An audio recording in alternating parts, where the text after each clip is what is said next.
At the end of October, the federal government approved Wisconsin's request to continue providing BadgerCare Plus to childless adults for the next 5 years.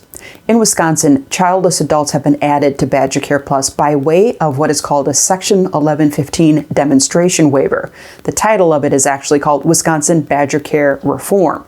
It is effective from October 29th, 2024 through December 31st, 2029. This is a 5-year renewal to continue providing BadgerCare Plus to childless adults. Now, you'll remember Wisconsin did not take federal Medicaid expansion. Instead, we extended BadgerCare Plus to adults without dependent children in the home, also called childless adults, by way of a demonstration waiver. It changes the way that the program is financed. Wisconsin does not take the federal Medicaid expansion money to provide services to this group. It also means that that waiver has to be reviewed regularly to see if that extension of coverage is going to be continued. In Wisconsin's previous waiver request, the state was approved for extra application requirements, including premiums and extra questions, and that had a February 1st, 2020 effective date. That was quickly put on hold, you'll remember, because of the COVID pandemic.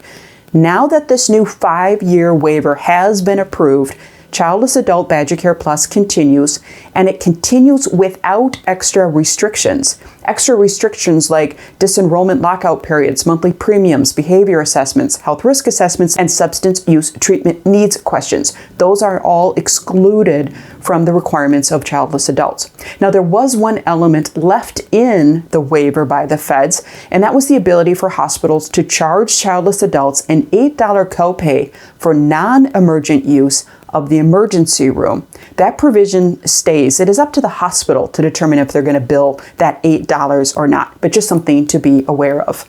Now, there were other elements of the waiver, not just an extension of BadgerCare Plus for childless adults, and those apply to substance use disorder benefits and some former foster care youth coverage. You can read the waiver in its entirety. We link to it in the description below.